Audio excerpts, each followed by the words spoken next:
Hello guys, now in this video I'll be discussing about the drugs acting on bladder. So,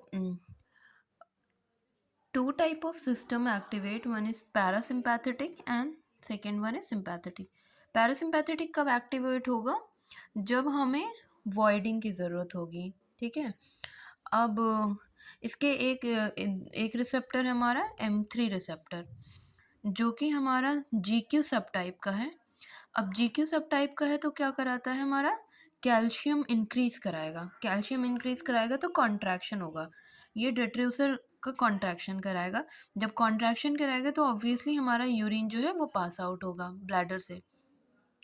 तो parasympathetic के दो part हैं, एक तो पैरासिम्पैथेटिक को जो स्टिमुलेट करे और एक जो इसको इनहिबिट करे। स्टिमुलेट जो करेगा वो होगा कॉलिनर्जिक्स और जो इनहिबिट करेगा वो एंटी कॉलिनर्जिक्स।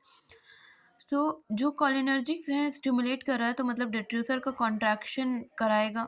अब ये हम लोग कब कराएंगे, डिट्रूसर के कॉन्ट्रैक्शन की कब ज़रूरत पड़ेगी, जब ब्लैडर एटोनी प्रेजेंट होगा। ब्लैडर एटोनी, अब क्या होगा, ब्लैडर एटोनी होगा तो ब्लैडर स्ट्रेच करेगा और बहुत ज़्यादा यूरिन जो है वो एक्यूमुलेट होने लगेगा। जब इतना ज़्यादा यूरिन एक एक मतलब एक्यूमुलेट होगा ठीक है, लेकिन एक लिमिट तक होगा ना, ब्लैडर की भी अपनी इलास्टिसिटी है।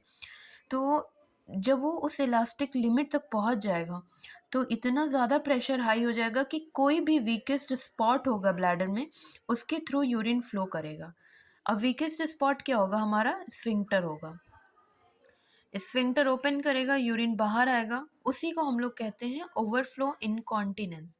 एक्चुअली इनकॉन्टिनेंस का मतलब होता है कि जो हमारे कंट्रोल में ना हो, ठीक है। अब इसको करेक्ट करने के लिए दो ड्रग्स यहाँ पर है, बेथानिकॉल एंड नियोस्टेगमिन। दूसरा पार्ट हमारा आ गया एंटीकोलिनर्जिक्स। एंटीकोलिनर्जिक्स क्या करेगा, डेट्रूसर मसल के कॉन्ट्रैक्शन को कम करेगा।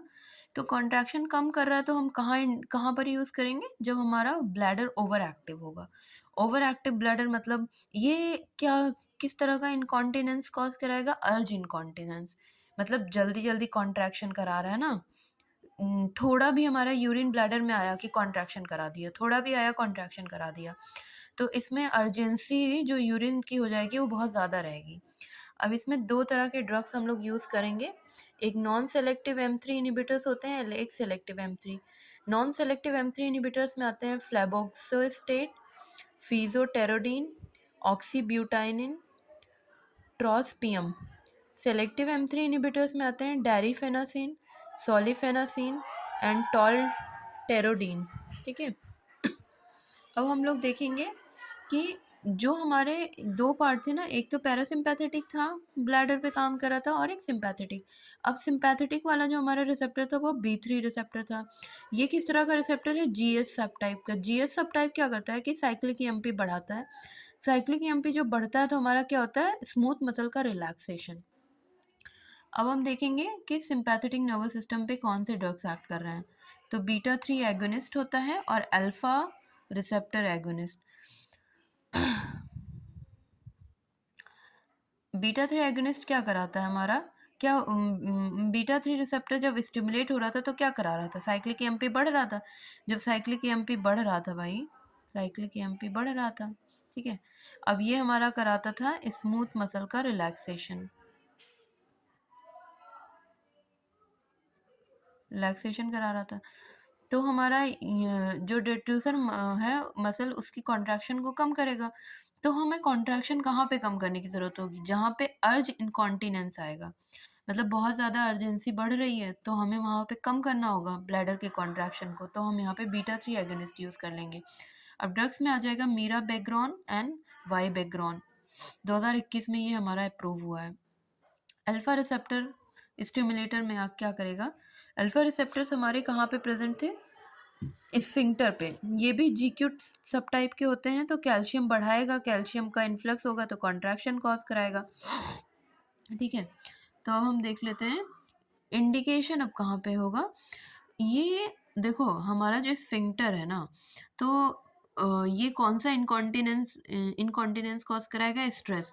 लाइक अगर हम झुकेंगे या ज़रा भी हमें छींक आती है, इस तरह की कंडीशन में हमारा ब्लैडर क्या है, वो थोड़ा सा हमारा मतलब ब्लैडर पे जो हमारा स्फिंक्टर है वो वीक है, तो जिसकी वजह से हमारा यूरिन पास आउट हो जाता है।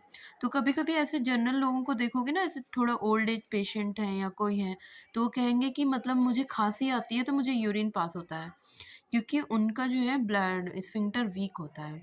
तो ये हमें स्फिंक्टर के कॉन्ट्रैक्शन को बढ़ाना है, तो इंडिकेशन क्या होगा, स्ट्रेस इनकॉन्टिनेंस। एग्जाम्पल ड्रग का होगा ड्यूलोजेंटीन, इंक्रीज करता है नॉरएपिनेफ्रिन को, अल्फा 1 को स्टिमुलेट करता है, स्फिंक्टर का कॉन्ट्रैक्शन कराता है। So these are the drugs which were acting on bladder. Thank you so much for watching my video, and next session में हम कुछ और लेकर आएंगे।